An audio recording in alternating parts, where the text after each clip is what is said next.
Welcome to this edition of the Iowa blog. I am your host, Craig Wynn. We had an amazing experience last night with the fellows that we do family hour with, both Kevin and with Kirk, exploring the 6th chapter of Zechariah. And we learned the identity of the 4 flying chariots that have spiritual cargo, and discovered that their mission begins at dawn during as the long rays of the sun are striking Moriah and the Mount of Olives. And this would be on Teruah, Saturday, Shabbat, September 24th in year 6000 Yah, which is 2033.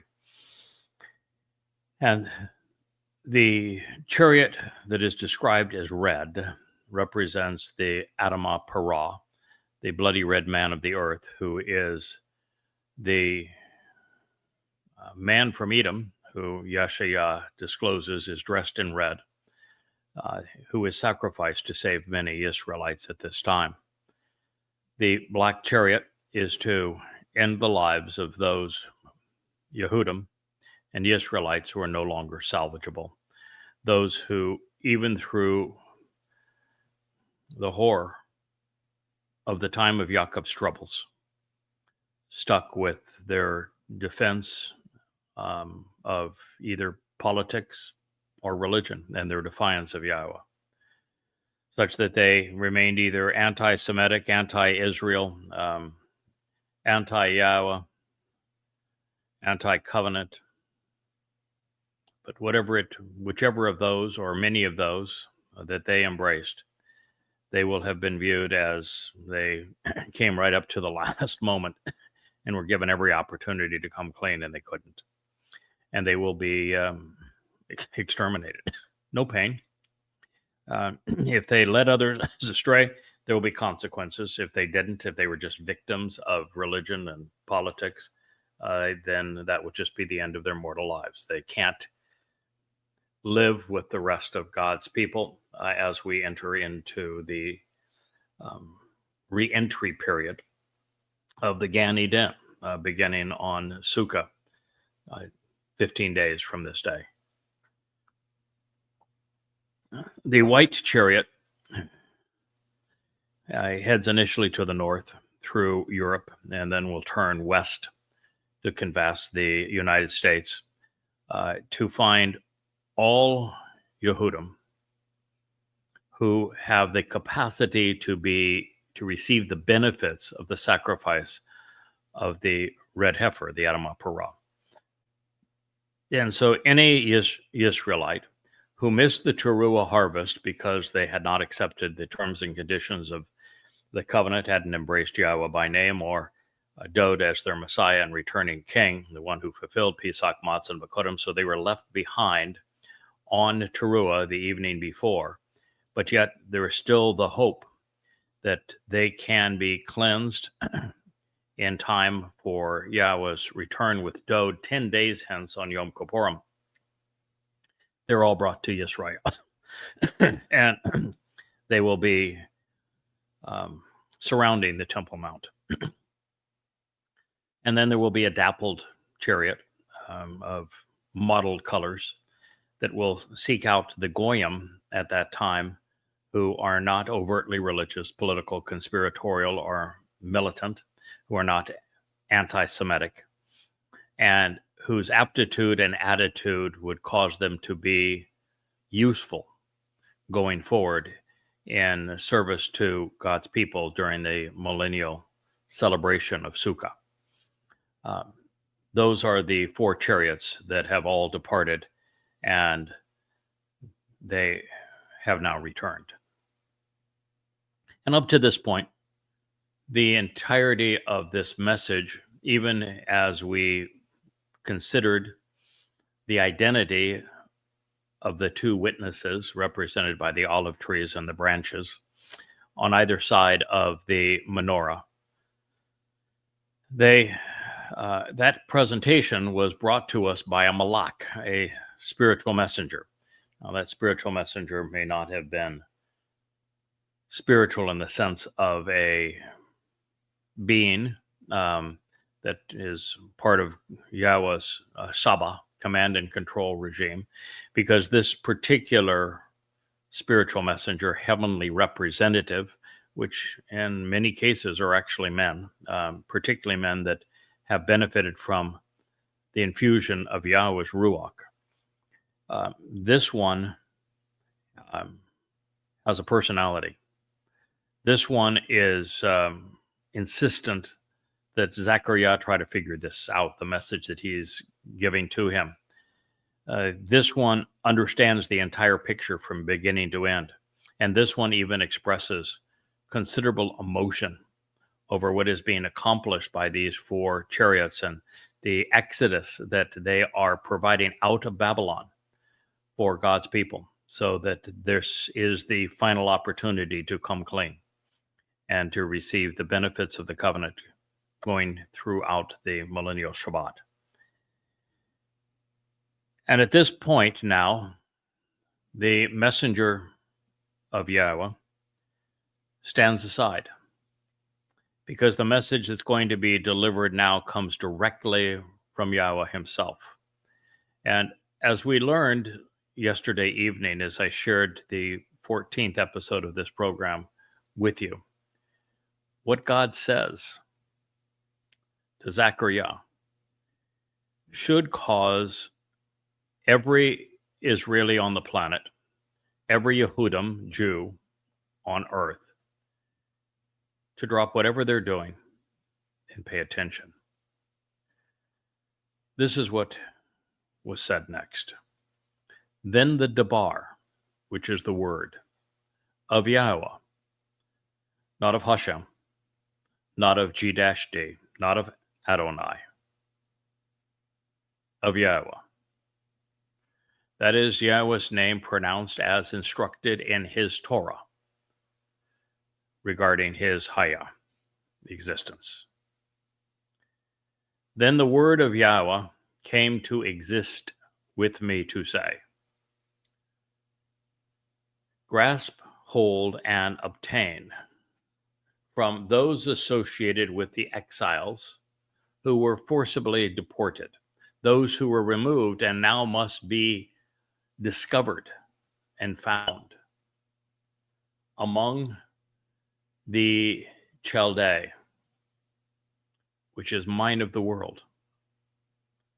The duration of life on the planet for me, a compound of Chaled, the continuation of the world, and Ani, mine. So all of those that were exiles from Israel, sent around the world, who are not in Jerusalem at this moment, Yahweh is saying, they're mine. I want all of them who are mine of the world brought here. And from among the Tobiah, those who are favorable and agreeable to Yahweh. So it's go out and obtain, grasp hold of, from those associated with the exiles who were removed and now must be discovered and found among those who are mine of the world, and from among the Tobiah, the favored, those agreeable to Yahweh, who are associated with yada yada. Yada yada.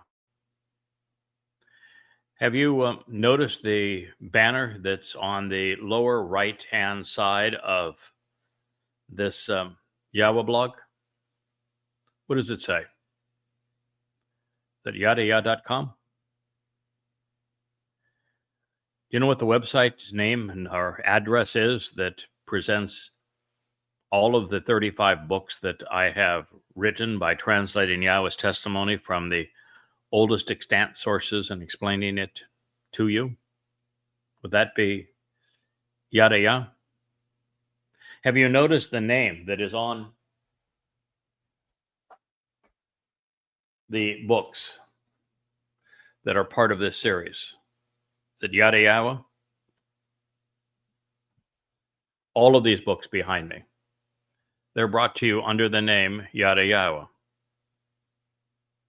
Our primary site on YouTube is Yada Yahweh. Do you know what Yada Yahweh means? Yada is the pen name that I wrote under for the first 10 years so that I could do this work anonymously as I translated Yahweh's testimony and presented it in an amplified form, uniquely different than anything that had ever been done before. Not only in its comprehensiveness, not only the fact that it was from the oldest extant manuscripts and the Dead Sea Scrolls, not only because it was corrected from the errant diacritical markings of the rabbis, not only because every name was reincorporated into the text based upon its proper pronunciation and meaning, not only because it was the first translation ever to present the Hebrew terms and within a parenthetical that are being used to produce that translation so that you could copy and paste it into a search engine and verify and validate that it was accurate. Everything has been done under Yada Yah, and that Yada was the anonymous name that I used doing all of this work for the first, well, at least 10 years, maybe 15 years of the 24 that I have worked with Yahweh. It means to know, to accept, to be familiar with, to acknowledge, and to understand. And Yah is the familial form of Yahweh.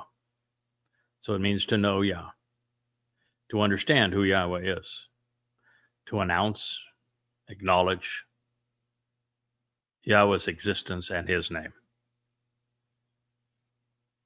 And so those who are gathered in that chariot, grasped by the spiritual Ruach envoys that are in the chariot, particularly the white one that follows the black one, while the red one stays in Jerusalem, canvassing the world, are under specific instructions by Yahweh to grasp hold and obtain from those associated with the exiles who were deported, those who were removed and now are being discovered and found. Based upon their DNA, by the way, not based upon Judaism, but because they are Jewish. Mind of the world. So it's only those that Yahweh can claim as his own, who are agreeable to Yahweh, to Yah. He can be favored by Yahweh or pleasant in their relationship with Yahweh, which are those who are associated with Yada Yah. There's no other series of books that are written under that name. This was scribed 2,600 years ago about a person and Yada, and a series of books, some 35 of them, you can see them behind me, that were specifically named Yada Yahweh, with a website as Yada Yah, where you can read all of them for free in their entirety. And so 2,600 years ago, Yahweh announced that this would be true, that there would be a series of books and a website known as Yada Yah that his people could go to, so that they are counted among those who are good with Yah, who are Yahwehs of the world, so they could be grasped hold of and brought home at this moment. That makes the series of books under the title Yada Yada the most important in the world. And there are no other books that bear that name. Nothing anywhere close to them. And it makes Yada, therefore, the spokesperson, the voice, the herald of Yahweh. It means that what you're listening to now is sanctioned by God. The first thing that has been sanctioned by God in 2,500 years.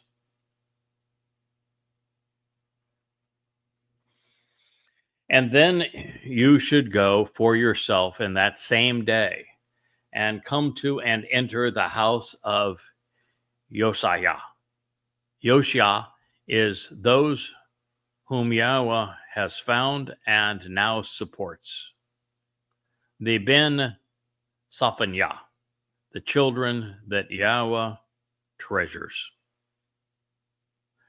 Those Yah values that have been hidden. Who, for the benefit of the relationship, have come out of and away from Babylon, where commingling and confusion of religion and politics were mixed together. Zechariah, memorable man of God, of Yah. Zechariah 6:10. The first Exodus was from Mitzrayim, where the children of Israel were subject to apartheid and genocide. They were abused and worked nearly to death. They were enslaved. Yahweh freed them from Mitzrayim. Of course, they were miserable, obnoxious brats the entire way from Mitzrayim into the Promised Land, and they didn't get any better in the Promised Land. But nonetheless, Yahweh freed them to give them a chance, one which they have squandered for the past 3,500 years. And it is God's contention that his people are still in Babylon, and he's calling them out of Babylon. And in this particular case, after collaborating on Yada Yah to lead them out of Babylon, Yahweh is taking those who have Yada Yad and bringing them back home. So that you know, there are three Babylons today, and Babylon is the place that Abraham and Sarah left before they were called and invited to form a covenant relationship with Yahweh. It's the place that they had to walk away from as the condition of the covenant before the introductions with God could even be made.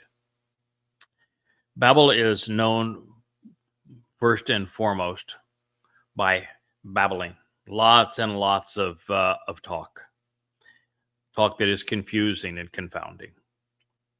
The thing that was the most distinctive about Babylon, it was the first to historically and written form integrate religion and politics.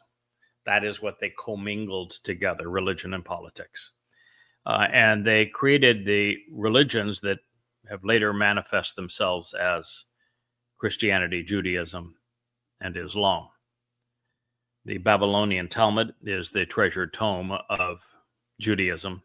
It even bears the name Babylon. Islam's Quran was initially written in Babylon, as was the Hadith.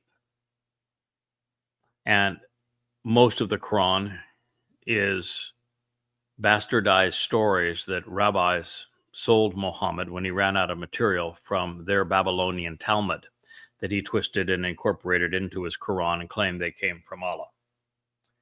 Islam is very Babylonian, as is, of course, Judaism, which is where Rabbinic Judaism really took root, was with the Babylonian Talmud. Christianity has incorporated all things Babylonian into the religion. The Lord is Babylonian.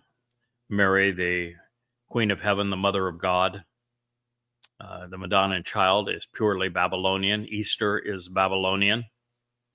A dying and resurrecting God is Babylonian. The celebration of a God being born on December 25th is Babylonian. The resurrection of that man God around the first Sunday of nearest the vernal equinox, when the sun crosses the constellation of Taurus, the bull, is Babylonian. The Trinity is Babylonian. The cross of Tammuz is Babylonian. Yeah, it's Christianity is Babylonian. The Zakarats were the first steeples and cathedrals, almost all of it, born and bred in Babel. Even the book that Christians use that they call their scripture is from Babel. Bible is Babel. It means with the Lord. The Lord is Satan. Ba-bel. So when your holy book is Babel, and most of your religious customs are born and bred in Babylon, you have Islam, Judaism, and Christianity still slathered with this.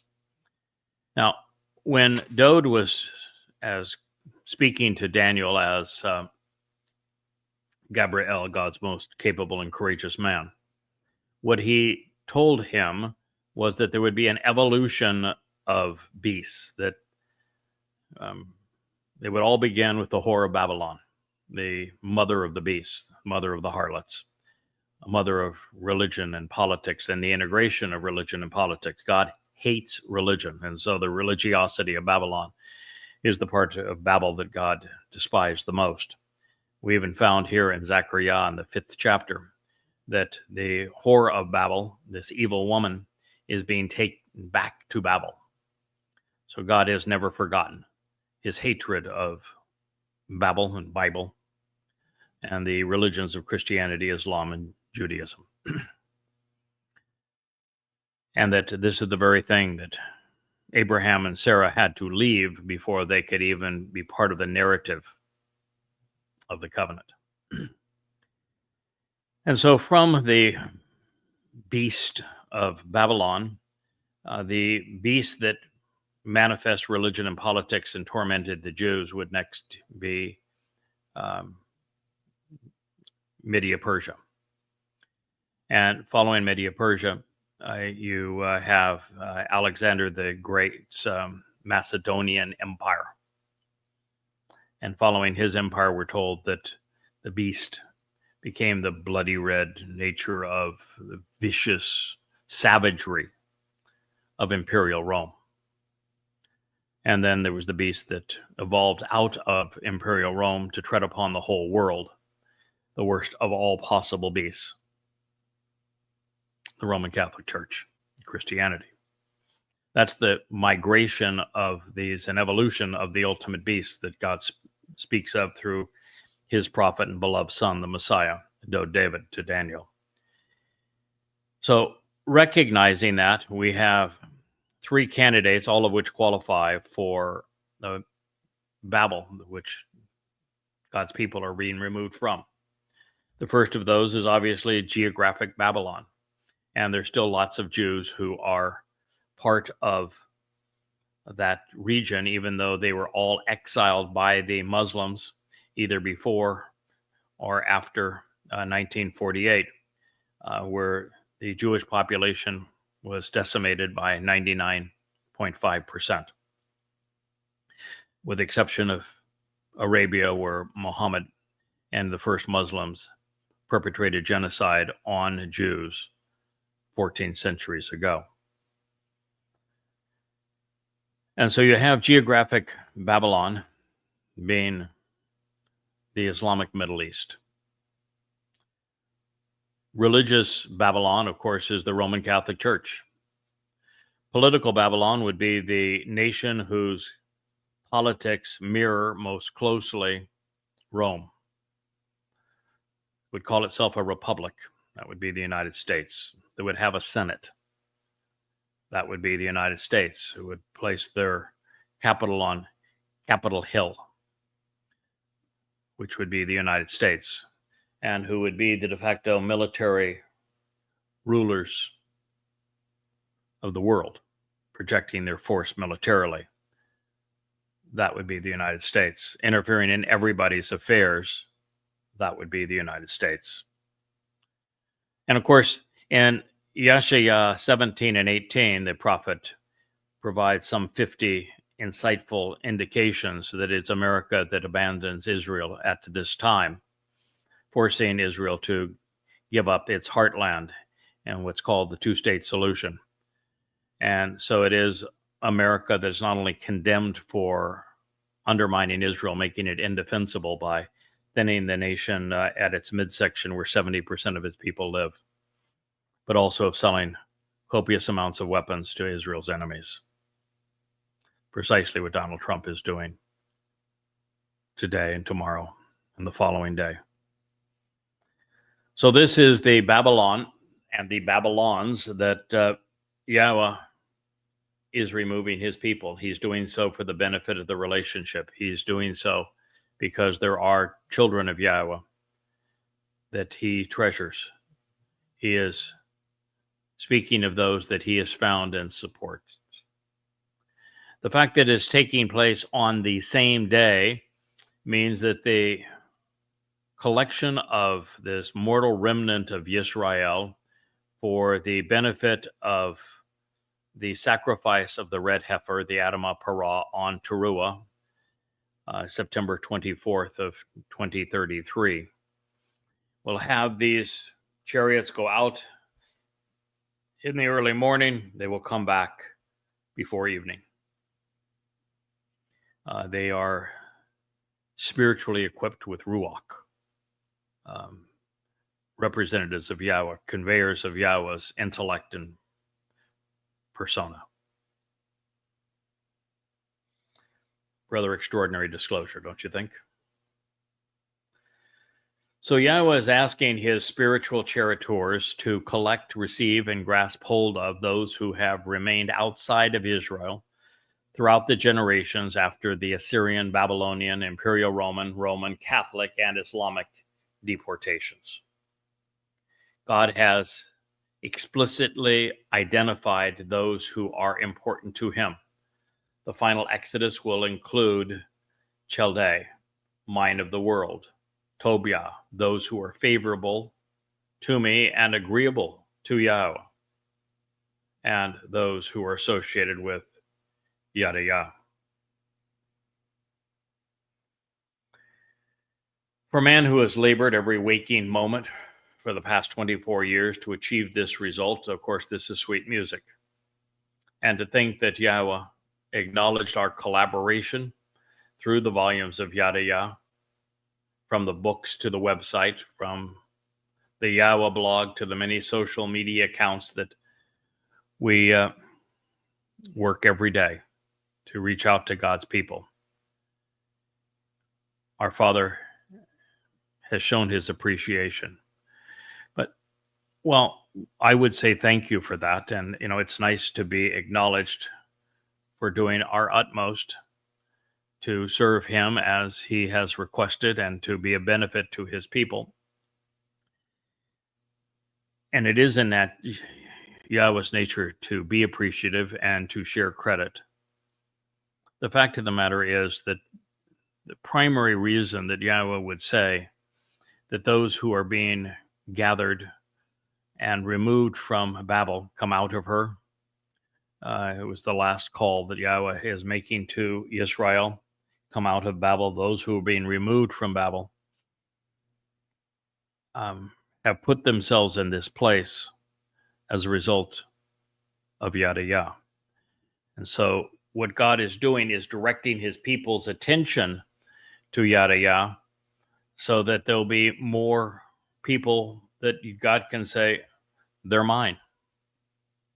They're good. They can come home. We are the Be'eth family of Yoshia, Yahweh's found, who he supports. We are Ben Saphanya, the children Yahweh treasures. We are those who have heeded his call to come out of Babylon, which is the first condition of the covenant. What's more, we now live in service to our King, Yahweh's beloved Son, whose crown we will have the honor of making. Isn't that kind of interesting? Yahweh is saying, I've made his throne, and he's going to be able to sit on it in great honor and distinction forevermore. But covenant family gets the honor of making his crown and setting it on his head. I can assure you, when we do this, there will not be a dry eye in the. And should you wonder what Dod's throne is going to look like, take a look at the Ark of the Covenant. The only difference between the one that he's going to sit on, which is the real one, the authentic one, the one that he had in his possession 3,000 years ago, is that the actual Ark of the Covenant has the two cherubim, such that if we're dealing with something that is, I'll make this like a seat. The wings of one cherubim sit like this. So this is the front of the seat. The wings of the first one sit like this. So this one set of rings, that right wing, would be an armrest, and the left wing would go to the middle to serve as a backrest for this throne, for this seat.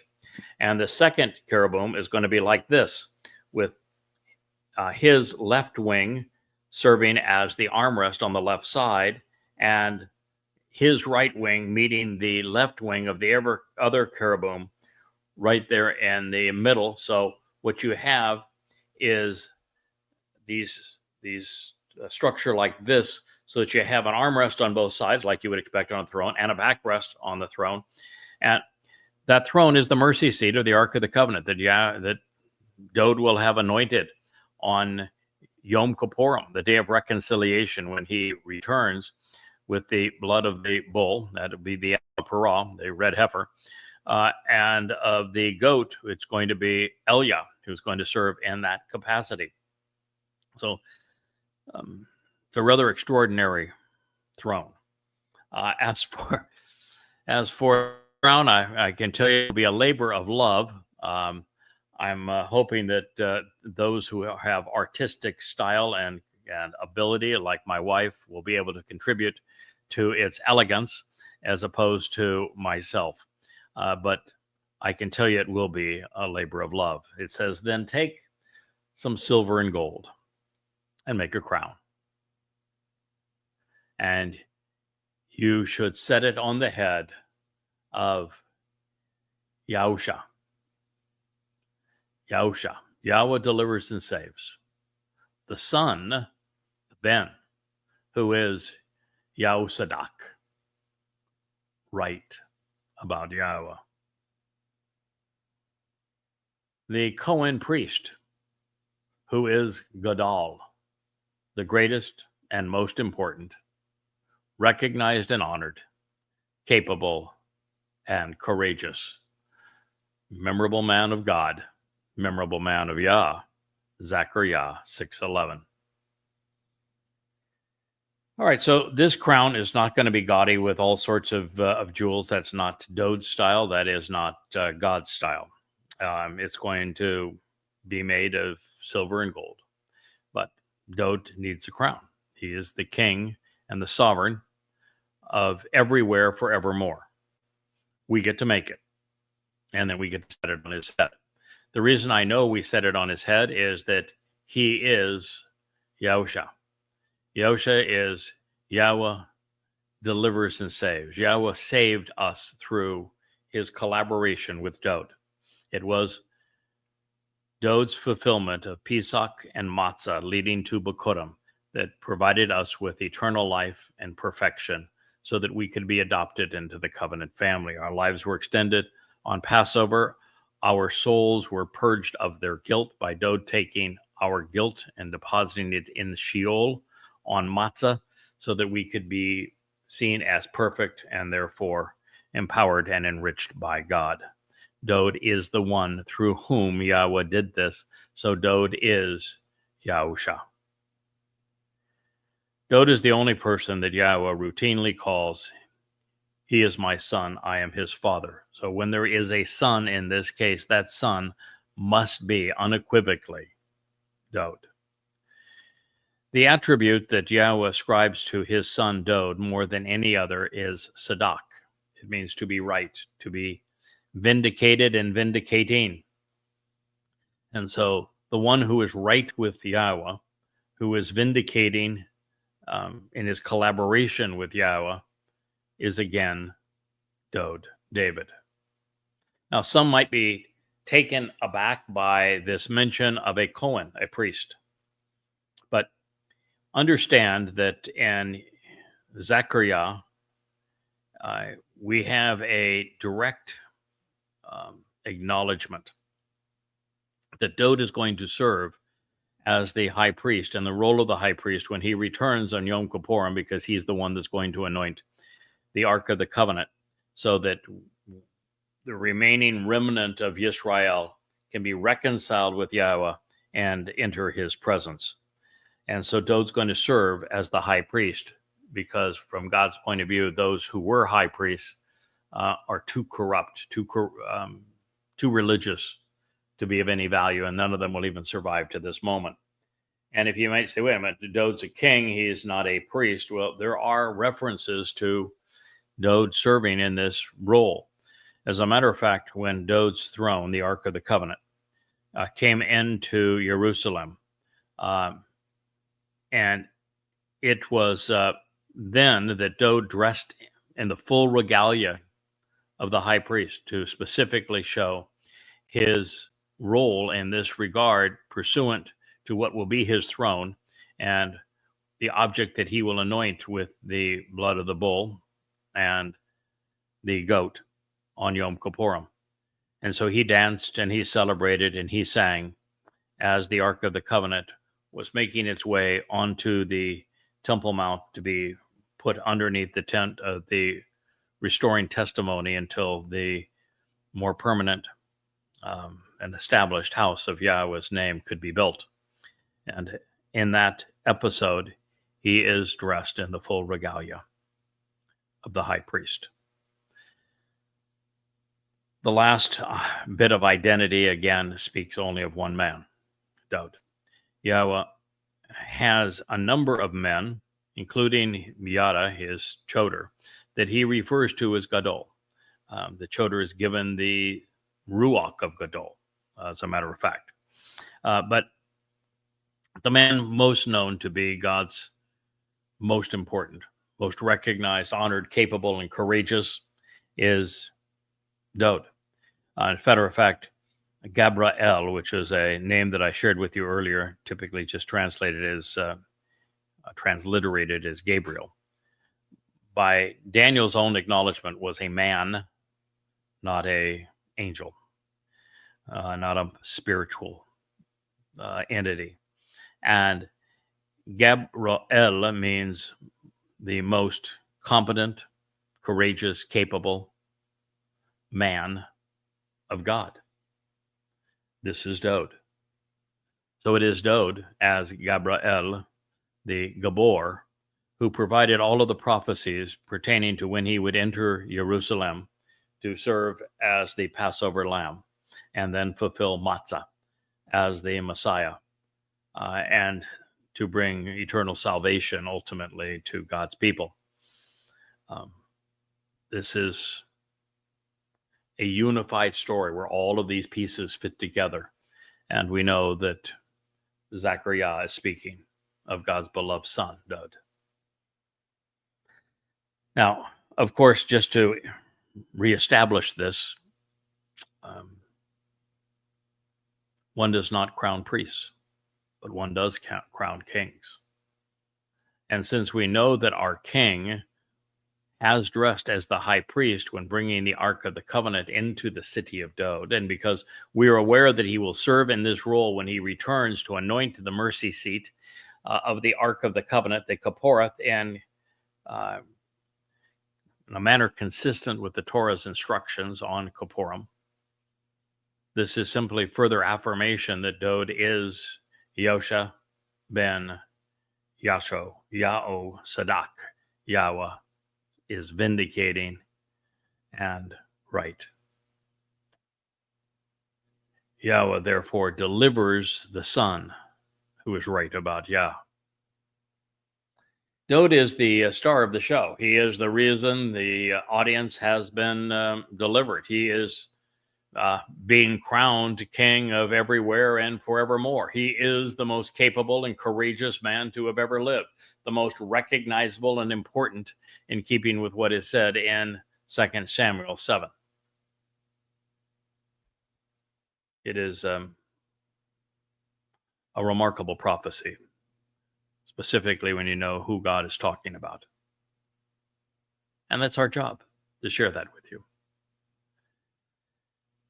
Yahweh continues in his message to Zechariah, memorable man of Yah. Say to him, thus says Yahweh, of the heavenly implements, the Saba, communicating, behold, now pay attention. This individual whose reputation and renown is known as Shemak, the branch, will branch out and grow in this place. He will build at that moment in time the residence and the home as the means to endure of Yahweh. Zechariah 6:12. So when we crown Yosha ben Yahweh Sadak, our king, we are to recognize that Yahweh has referred to him as the Samak branch. This is in keeping with the relative position of Dod and Yada, the greater and lesser luminaries, the king and his herald. Shemak is the main branch.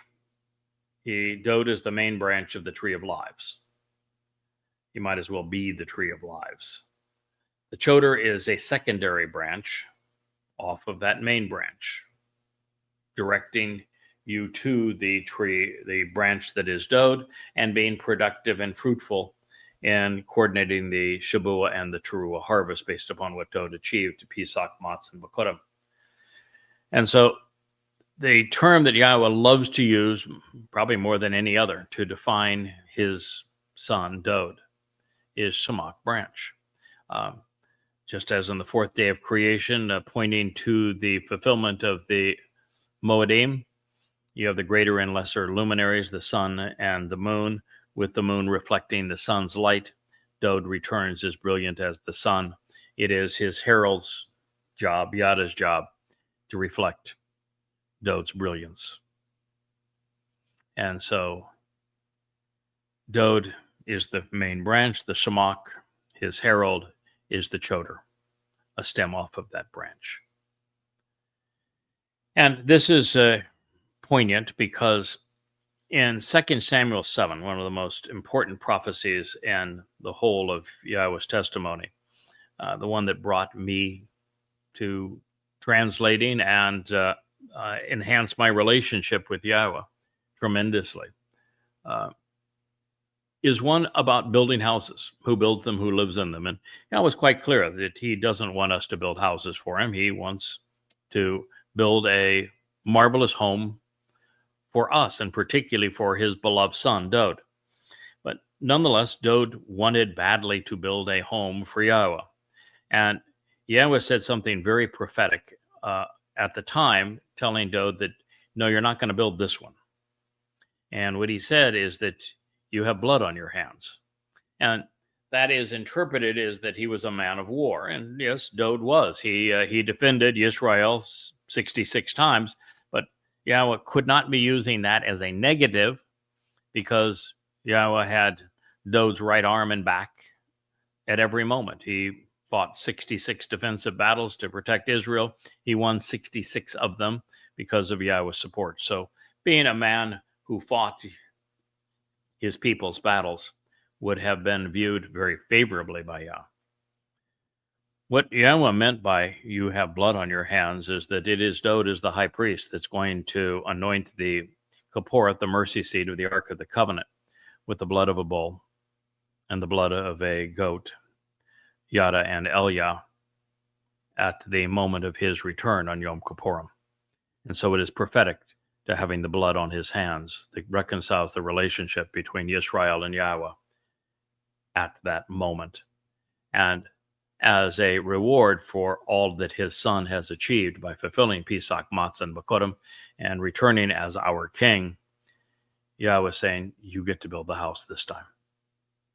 And that house is going to be comprised principally of light. So it is going to be a magnificent edifice. But isn't it wonderful when you consider the nature of 2 Samuel 7, that Dod gets to do the thing that he so badly wanted to do throughout his life, which is to build a marvelous home for Yahweh's name, for the covenant family.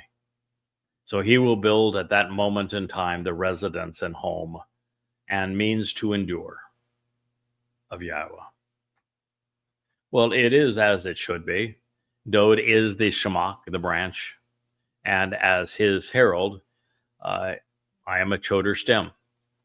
We have not only come full circle with an ode to the fourth day of creation with the greater and lesser luminaries serving as signs of the Mohadim that would be fulfilled, we have returned to the garden. Dod is the main branch of the tree of lives, and the tree of knowledge is the branch that I am supporting at this time. It is all about reaching out to those who wish to be part of the covenant and be grafted onto Yisrael. So no one is more symbolic of engaging and enduring with God than his beloved son, Dod, and the person most involved in causing that to happen among God's people is his herald, the Bashar, Yada. And so it will be. Dod, David, will have the honor of overseeing the constructions of Yahweh's residence on earth upon his return. The man who has been known as the Shemach branch will once again become the catalyst of our growth and Haikal, empowerment, our enablements, such that we persist and endure. To the uninitiated, it might appear that Yahweh was repeating himself in this next refrain as we go forward. But there is a subtle difference between these two statements.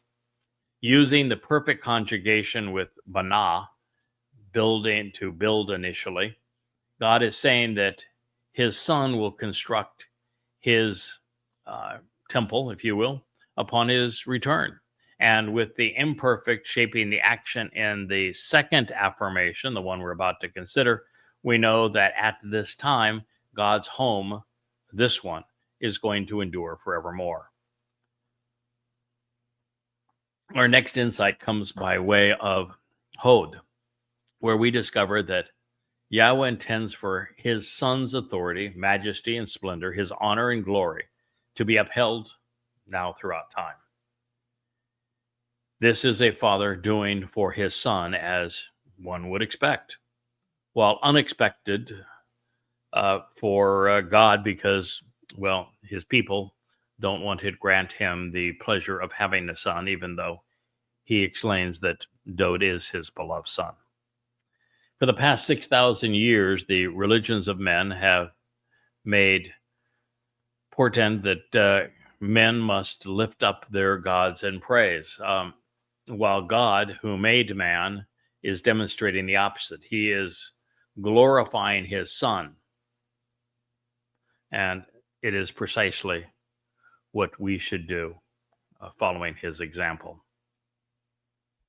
On multiple occasions, all of which are directed explicitly to Dod, Yahweh affirms that he has built a home for Dod's throne. And it is Dod David who will occupy this prestigious seat of honor forevermore. It is not up for sale or available to steal. as Christians have done.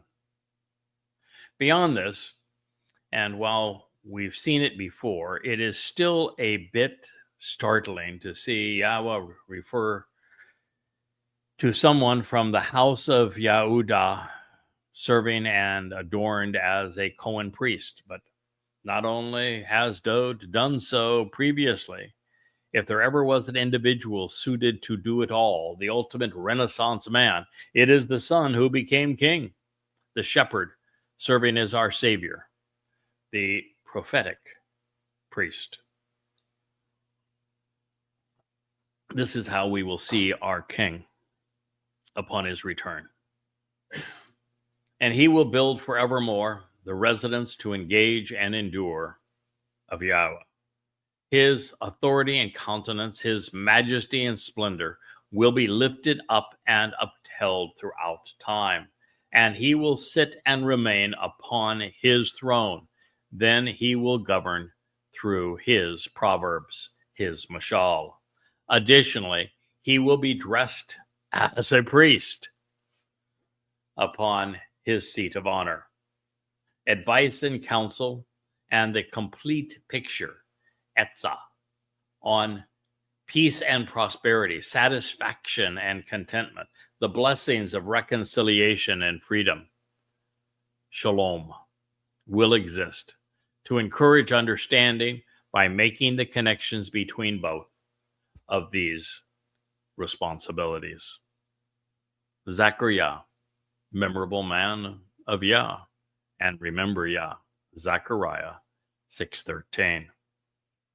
Well, that was also pretty extraordinary, was it not?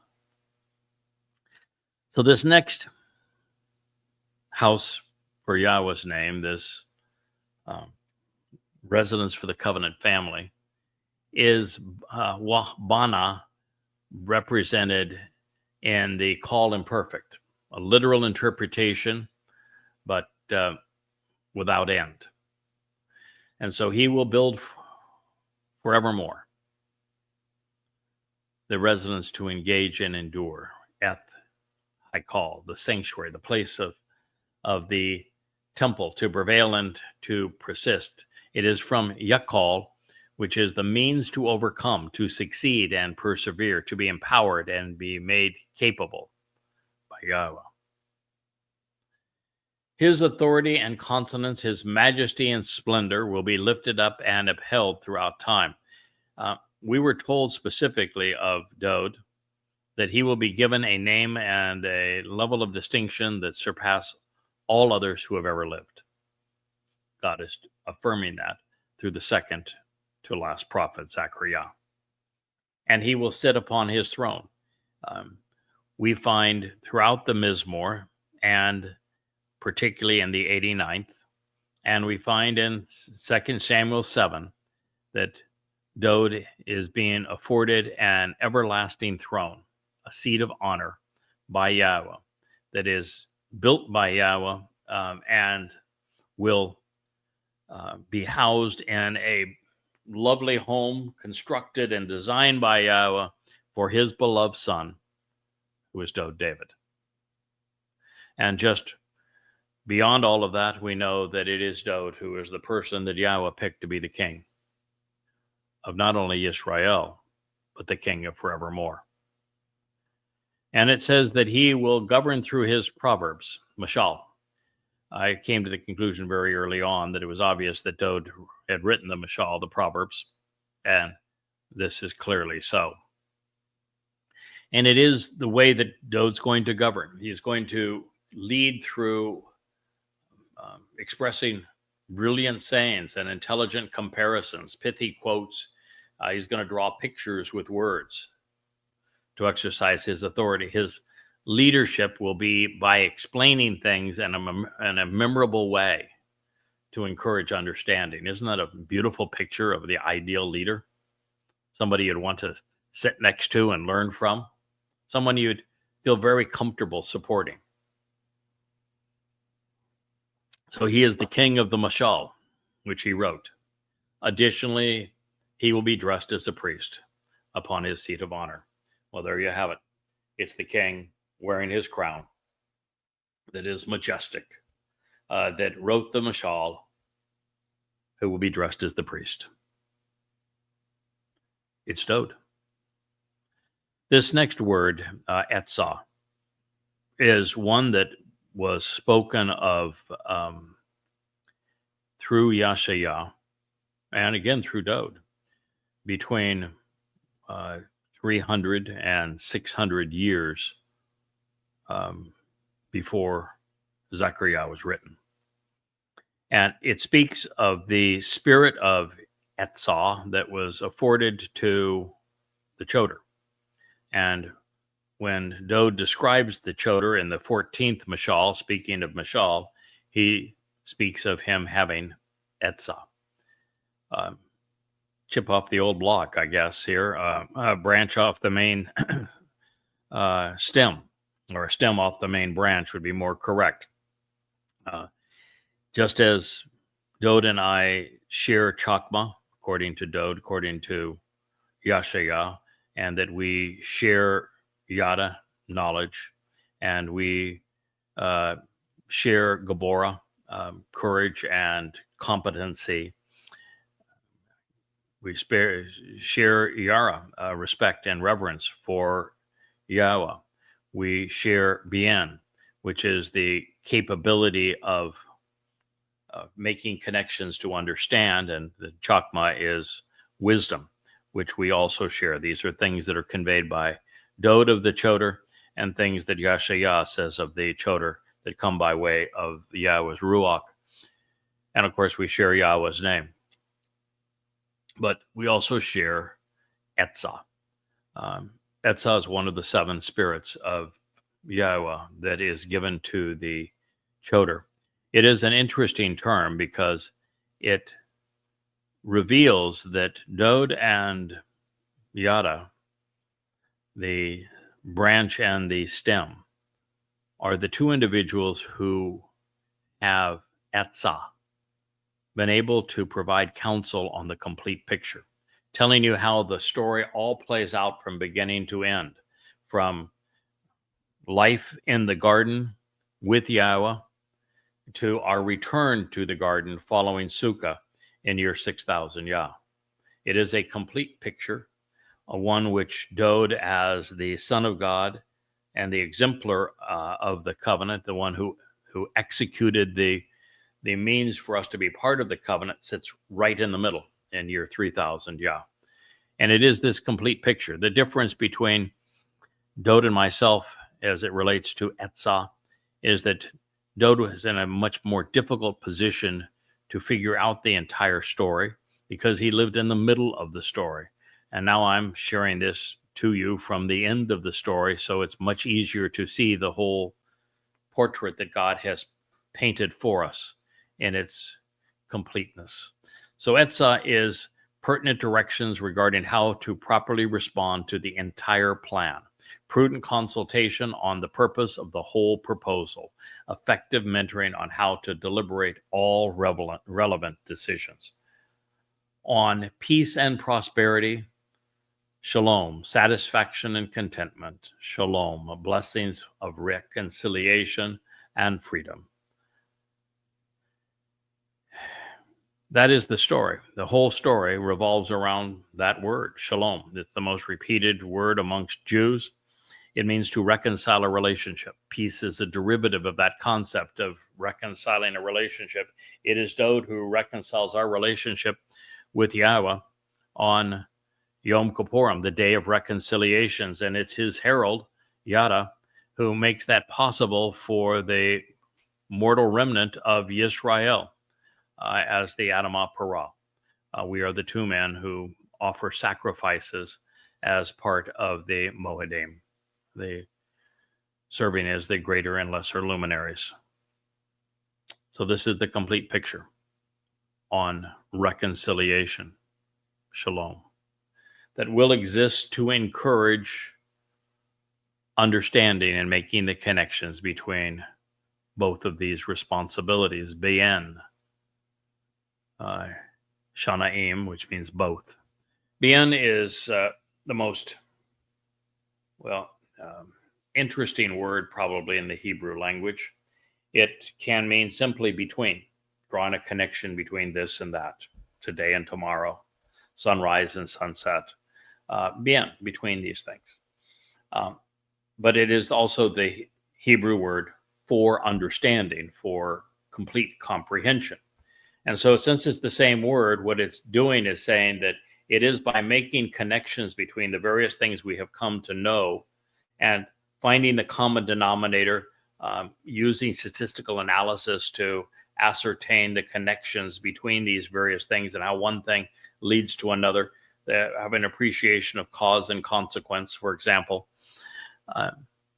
Making the connections here between Dode and the Shemek branch, between the crown, between the seat of honor, between him being Gadol, Chakmah, Bien, all of these things, him being the one who is Sadak, the one who Yahweh saves through Yahusha. It's by making these connections that we come to understand. And this is the process that is being implemented here in Zechariah 6:13. So just as building homes and thrones connects to Shamuel 7 and Zechariah 6, and as Chakmah wisdom leading to Bien understanding serves as the bridge between Proverbs 14 and Isaiah 11, where the Choter is named and described, here we find two more. It was in his 14th Mashal word picture that Dode explained his association with the Choter, and it is in the parallel portrait painted by Yashaya 300 years later that we find that they shared Etzah and Gabora. Etzah is a very unique term, and Gabor is as well competent, courageous, compassionate men who were able to put the whole picture together so that we could respond appropriately as a result of using Chakmah, intelligence, to bien, understand, through word pictures, painting them, reading them, perceiving them, observing them, sharing them. So God's Son will, Mashal, govern through his proverbs, and a giant stride in that direction existed when he introduced the Choter in Mashal 14. And if you recall, it was after addressing the spirits of Chakmah and Bien that Yahweh spoke of providing the Choter with the Ruach of Etzah and then of Gaborath, one after another. Therefore, to reflect the ultimate Gabor, courageous and competent man's light, the Choter must be able to adroitly convey his Etzah, advice and counsel on the whole story, so that God's people can respond appropriately. And therefore, Yahweh inspired Yashaya to affirm the productive stem would receive the spirit of advice and counsel on the complete picture, Etzah, and of being emboldened, capable, and inspiring, while Gabora, on how to be confident and courageous as a leader, to be empowering. That's from Yashaya 11. Like the Shemach, like Choter, like branch, like stem. And as we have just read, both would be afforded uncommon bien, which is bena in this derivative, which is to make the connections to understand. Therefore, Yashaya explained that the Choter would also receive the Spirit, providing the capacity to comprehend and then teach Chakmah, while enabling understanding by making the proper connections to reveal insights, bena. God is making it as clear as possible, as he did right back in the creation account with the fourth day of creation, when he said there would be a greater and lesser luminary associated with the Moedim, the two men who would offer their Bashar bodies to fulfill the Moedim, Dode on Pesach, Mia on Teruah, and Dode being the sun and the moon representing my role of reflecting the sun's light. But all the way through in this story, we are brothers, We are brothers of a different mother, but we are brothers, or maybe brothers of the same mother, but we indeed reflect one another. We are exceedingly similar. Um, and we will work together because we share similar attitudes and attributes. Um, it should be a marvelous collaboration. Uh, God chose Dode over all humans who have ever lived. Dode is Yahweh's favorite person because of his attitude, because of his attributes, because of his courage, his strength, his intellect, his wisdom. So, and the compassion to serve as the Pesach El and the one who would fulfill matzah by taking our guilt into Sheol. There is no better man from Yahweh's perspective than Dode. And Yahweh has done his best to find a Bashar, a herald for his beloved son, our King Dode, who reflects as many of his beloved son's attributes as is possible. And while at different times and in distinct ways, they would both be purveyors of shalom, reconciliation, which is true. Dode through Pesach and Matzah, and Yada through the fulfillment of the two harvests, followed by the sacrifice of the Adamah Parah on Teruah. Dode offered his during Chag Matzah, Yada, of course, here on Yom Teruah. Yahweh is such a great dad. More than anything, his son wanted to build a home for his father, and he had acquired Mount Moriah, including the threshing floor of what was now known as the Temple Mount, and he had stockpiled all the materials. Yahweh even provided his son with a diorama of exactly how it would look and how it would be built, that he then conveyed to Solomon, whose name was based upon Shalom. The king longed to build God's home, and he participated in a very impassioned exchange with Yahweh through the gift Nathan. And God presented very dramatically in 2 Samuel 7 the basis of what he is explaining now. I think 2 Samuel 7 is his marvelous, insightful, uplifting, educational, enlightening as any prophecy in the entirety of the Torah. Speaking of Dode, not only as God's son, but of the returning king of Yisrael. And it is a prophetic portrayal of a father's love for his son that served as the impetus to attract the Choter, productive sucker, and inspire everything which has followed.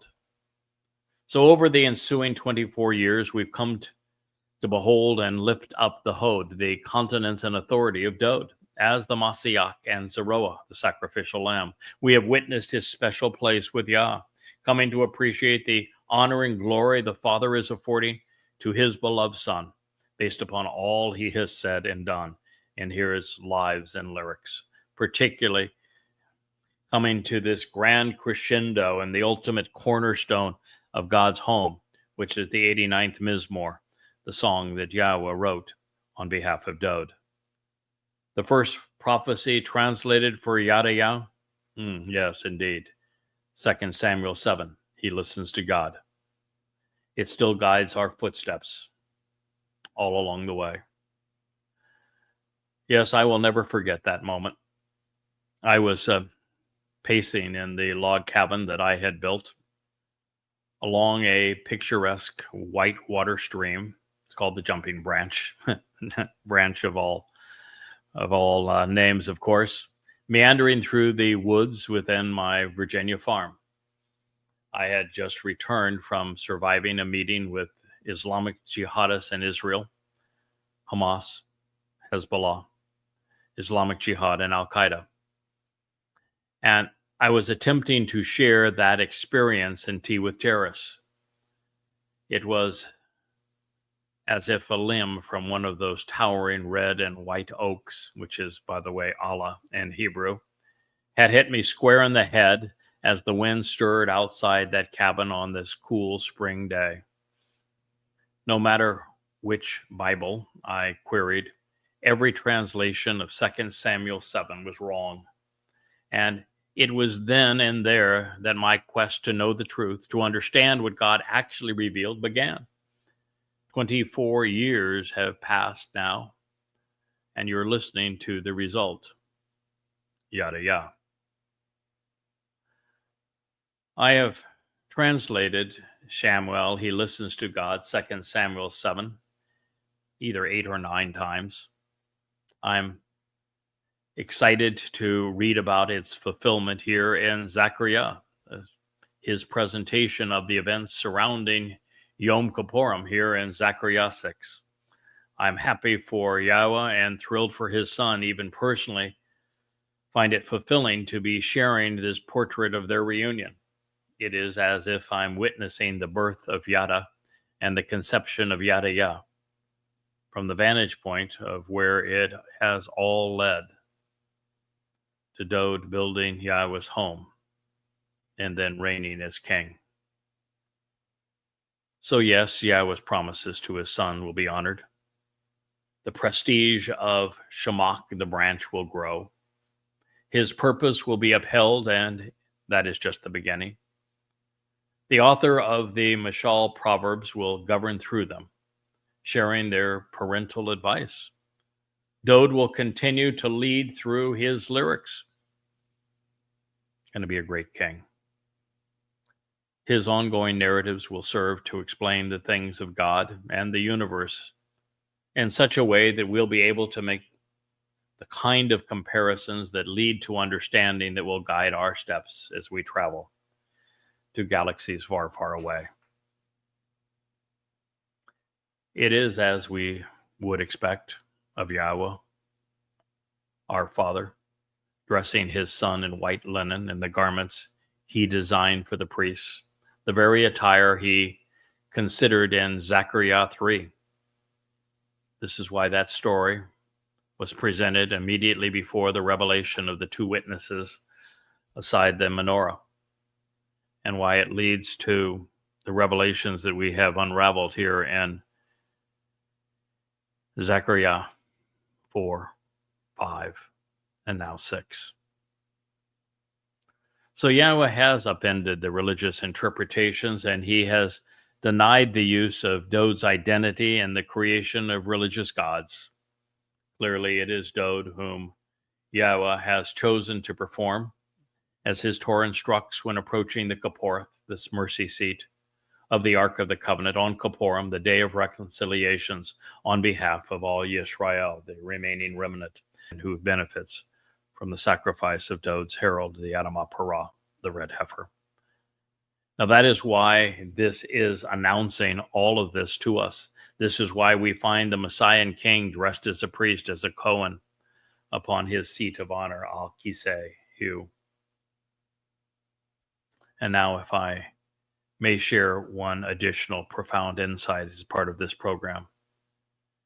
The reason that Dode told us that he would not initially allow Dode to build the home of Yahweh 3,000 years ago is, as I have shared with you, but I want to share the exact statement so that you have it directly from Yahweh, not paraphrased through me.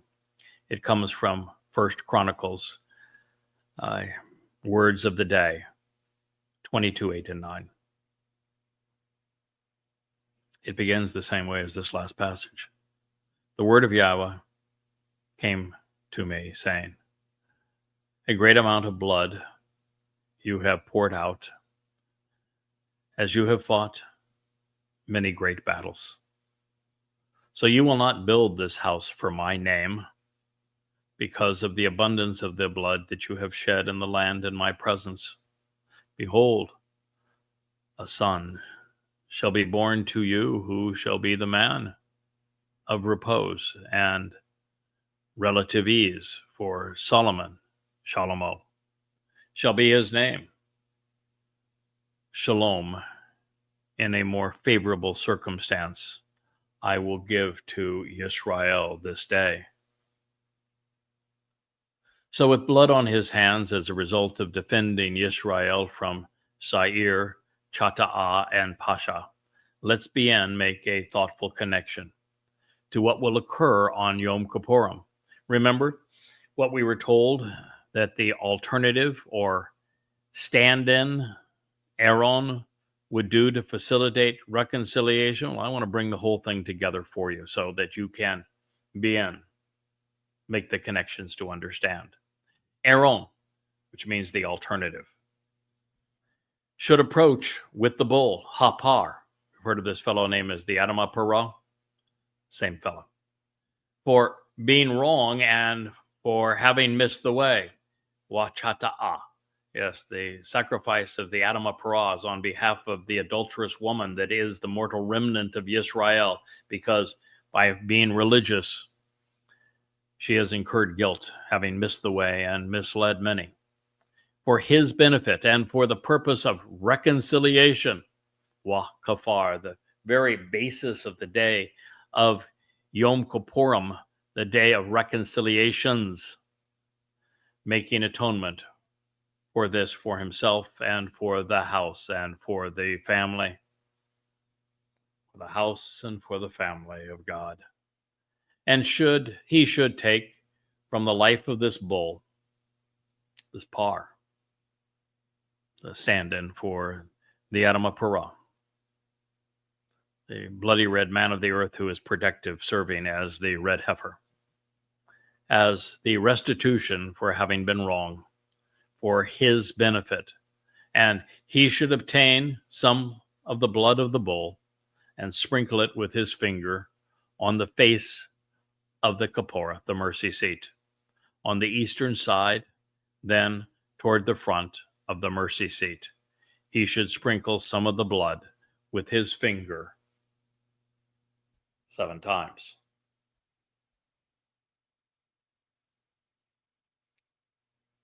Isn't it interesting how this is playing out? And how God wants us to have an appreciation of what is being done on this day by his Son.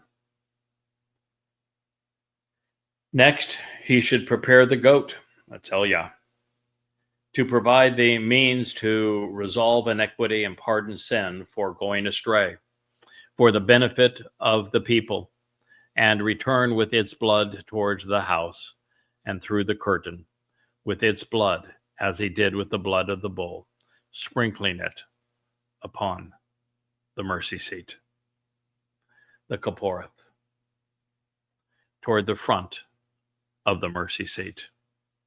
Thereby, he shall provide reconciliation upon the set-apart place as a result of the impurity and filthiness of the children of Israel. They are the adulterous woman of Numbers 5, who must be cleansed by the sacrifice of the Adamah Parah, the red heifer, so that Israel is ready to be betrothed and royal to her returning king, Daud. So the filthiness will be cured of the children of Israel as a result of their religious rebellion and political defiance, Pasham. It will be resolved along with the realization that they have been totally wrong and have wandered away. Therefore, he should act accordingly, doing this to approach the shining and clear tent of the restoring witness to the eternal testimony of the appointed meetings, the Moed, which abides with them in the midst of their impurity and filthiness. Kara called out Leviticus 6:16.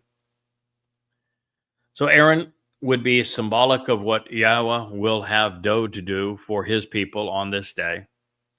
He will act in accordance with the Torah to reconcile the relationship with Yisrael and Yehudah via the Kapporah on Kippurim, leading to Sukkah.